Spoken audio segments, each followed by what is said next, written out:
Good morning, lovely people. I hope everybody is good. I want to talk about dark energy because I am seeing a pattern.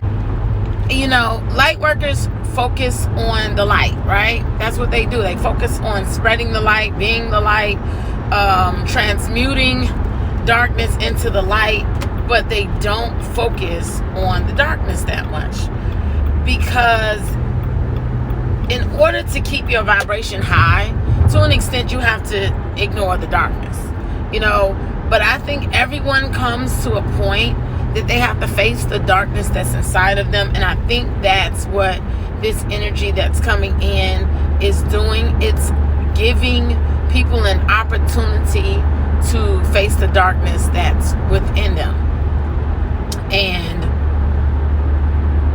when those negative things are felt, those overwhelming emotions, I really do feel like that's an opportunity to get to the bottom of where those emotions coming from, or are they even yours? Because I've been seeing that empaths are picking this up, and it's not necessarily even emotions that belong to them.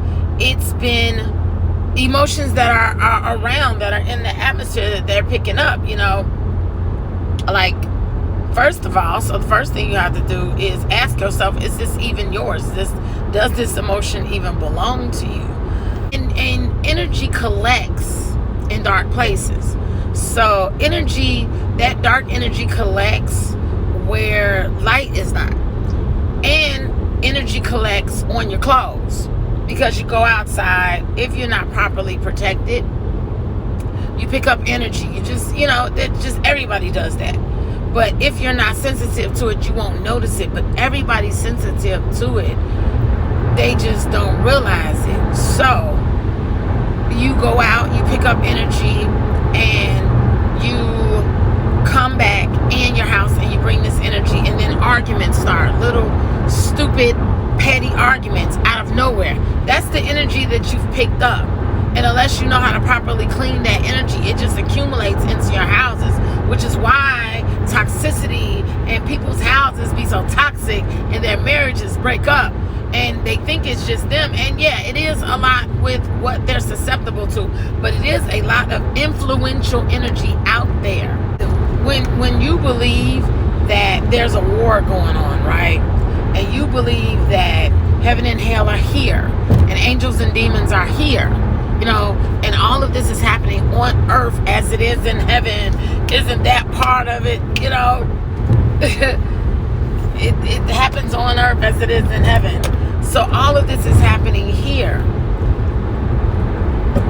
When you are a light worker and you're battling for good, you're battling for the light, you're going to be chased by darkness. It's just what comes with it. You're going to be attacked. And if they can't attack you, they're going to attack those around you. Even the Bible says that the spiritual war, the war is not carnal. It's the spiritual war. We wrestle not against flesh and blood, but against principalities. What do you think principalities are? These are these unseen entities, these spirits that have influence over everything. Don't think for 1 second that your consciousness doesn't get influenced by outside influences, because it does. So, moral of the story is, when you get to that point where you see that energy, that pull, or that irritability, use that as an opportunity to do your shadow work. Use that as a opportunity, if you're going to be a light worker, to practice your skills, to spar, to engage with those dark forces. Because what you have to understand is, those dark forces are there for a reason. There would be no strengthening of you without the darkness to do that for you. You know what I'm saying? How you gonna be a light worker if you don't deal with the dark? How you gonna see the light and spread the light if you can't understand that if there were no dark, there could be no light for you to spread? You have to acknowledge both things. There's some people out here that are dark workers. There's some people out here that are the demonic elite, which this is the last stage in their graduation, just like it's the last stage in your graduation, if you understand what you're doing here and understand what you're here for. But so just like you're trying to spread the light, they're trying to spread the dark. That's their job. Can't be mad at that. Like, they ain't mad at you for spreading your light, because in everything it creates a balance of duality. Duality is the basis of the first split of God. When consciousness decided to experience itself, its first split was light and dark, and the first creation was duality, and everything else is a distortion of duality. Duality in its purest form is the closest you can get to source, but you have to go through duality and understand duality to get to source. It's like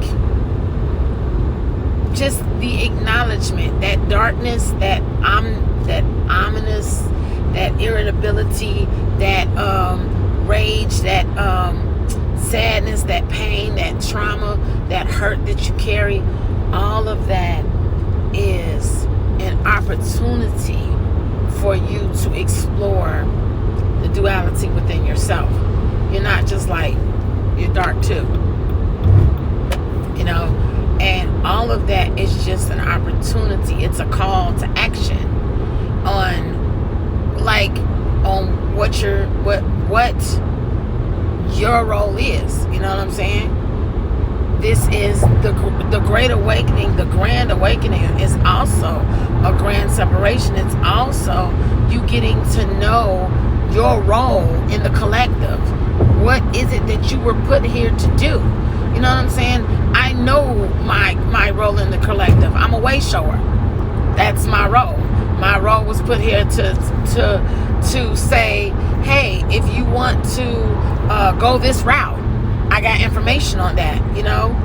If you want to understand the balance between light and dark, I can do that for you. I can help you understand that. That's just my role. You know what I'm saying? That's not who I am. It's just a role that I play here. So, I say all of that to say this. Don't be scared of the dark. Don't, as a light worker, don't shy away from the dark. You need the dark. The dark sharpens you. It's, steel sharpens steel. And it sharpens you. It reinforces your light.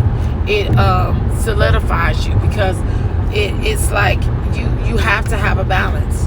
You have to. So I hope you guys take care of yourself. If you aren't ready, get some protection. Okay? There are things out there that can help you survive in the midst of this crazy energy. Get you some protection. I just went to the store yesterday and bought protection for members of my family that are very energetically sensitive. And so when the dark hits them, it knocks them down. You know what I'm saying? Because they aren't at that point where they can balance it yet. So get some protection. Sage, get some crystals. There are crystals out here for protection. Just whatever you have come across. Prayer, lighting candles. Like people were talking about the Archangel Michael a lot recently in the past couple of days, and I was like, yeah, I didn't even think about that. I didn't even think about the Archangel Michael, because me, I'm such a freaking warrior in my own right.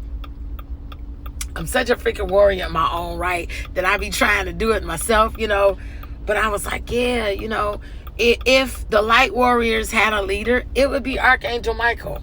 You know what I'm saying? So it's like, yeah, this is the thing about Archangel Michael. He's never going to say no. He's never going to turn down your assistance for help. He's always going to bring that flaming sword to get that bad shit up off of you. So if you can't do nothing else, call that angel. Call Michael to assist you. I'm out, y'all. Take care of yourselves, and I love you, and I'll talk to you later. Peace.